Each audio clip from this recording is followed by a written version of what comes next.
goodness. I thought I was getting off the hook there, but. I am so sorry.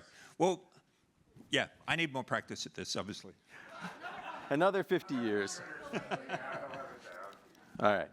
Am I coming to the mic? Yes. I don't need the mic. I can do this without a mic.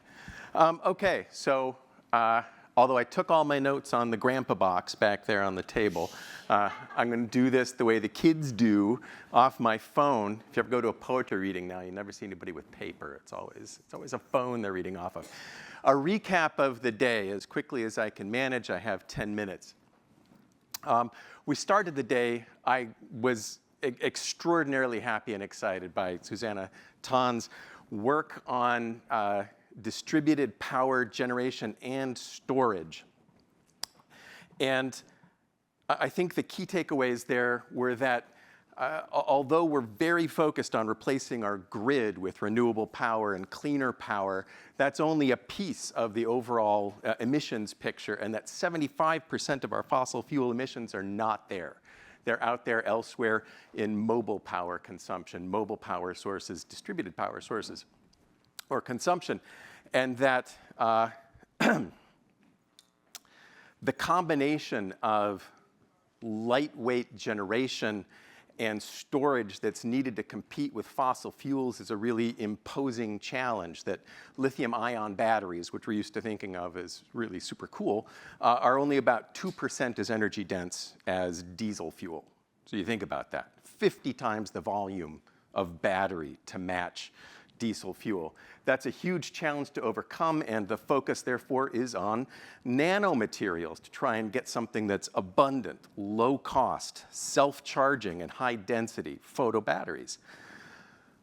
We talked about quantum dots, colloidal quantum dots, two-dimensional substances like graphene that can be layered together to get unique properties just by changing the shape of them. Plasmonic nanoparticles that enhance the usability of the light that passes through them, and metal organic frameworks that can hold, micro buckets, nano buckets of useful stuff. We dissed on the plants a little bit. Photosynthesis, not efficient, only 4% conversion, but self-healing and self-replicating. And we didn't diss on the trees. How does this compare to trees when we're talking about using these technologies for carbon capture and power generation? Trees are great. We should plant more trees. But we can co-locate this kind of carbon capture with the power generation facilities using these technologies.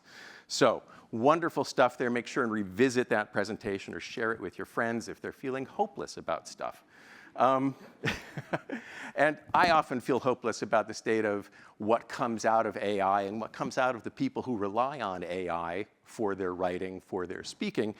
Kay brought us some hope on that score with the idea that coming from the semantic side of the street, we can bring computing that is informative, not just computing that looks like it's informative. And that's been the dig on the large language model lately, is that they make stuff that looks like information but isn't really. And adding context to what these things do now presents some real solid benefits, as we saw from the demos, but its own challenges, that the context needs context.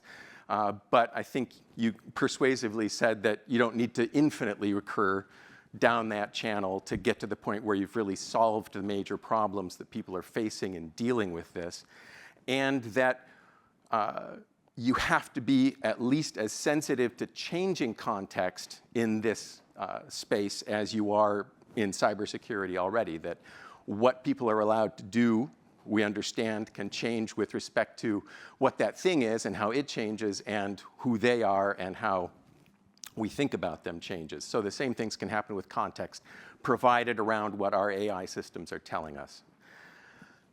And yes, I'm pacing nervously back and forth. So Jonathan Vogelstein, great session on using really basic things that brains do to improve what non-brain thinking things do, reframing learning as the ability to use the past to improve future performance, And not thinking about that in terms of individuals, not thinking about that in terms of individual lifespans, talking about how amoebas, learned to hunt over evolutionary time frames. And that keeping that in mind helps you also keep in mind that AI learning is a model of real learning, and all models are wrong, and that they can still be useful even though they're wrong. So it really helps to keep in mind that it's always going to be wrong, but we can make it less wrong and less damagingly wrong by, most importantly, factoring time into how we train them and how they cogitate. The fundamental theorem of pattern recognition up to now has been that for a given target level of accuracy and a given target probability of success, a learner exists that will, with enough data, select a hypothesis that is probably approximately correct. And it works, and, quote, it is shitty. These things are utterly, embarrassingly failing. But if you fold time into how data is given to them and how they learn about what they're presented with, then they can get much better very quickly. So if we reframe that so that the good hypothesis needs to minimize loss over the future and work that into how we feed information in and how we train systems using the information, then we can get a lot more and a lot more reliable help from AI systems. Paraphrasing something that you said, that we need to work into these things, the same thing that we have built into us at a fundamental level as living beings. The fundamental principle of being a living being is that you have to look for something to eat before you're dead. So maximizing that future value requires being around to realize it.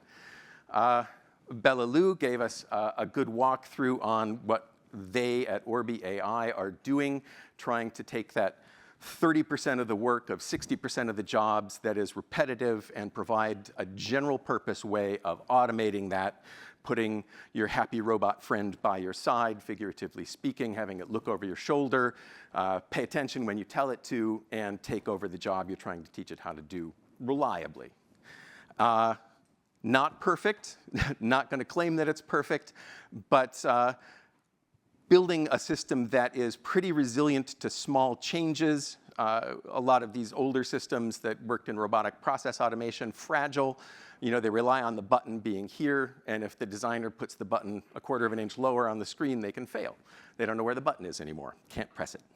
So working to avoid problems like that at the same time as doing useful work without hurting the organization.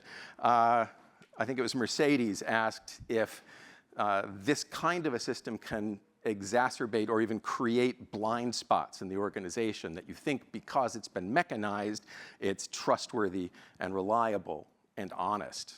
And the point was that if you've already got people who are bilking your company out of millions by padding their expense accounts, and they've got accomplices who are okaying those expense account things, this just mechanizes it. And yes, she admitted you can't make it provably honest. You're just going to be automating the crime, though. You're not creating new crime.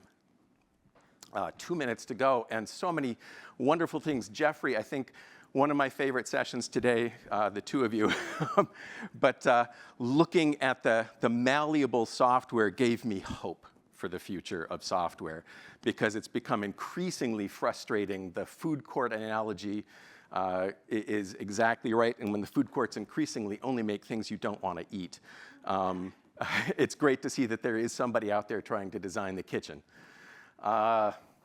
And so much more than I can spend time going on. I'm going to stop here. I will pick up some of it tomorrow, a much shorter day to wrap up tomorrow. So thank you so much for your time. Looking forward to everybody tonight.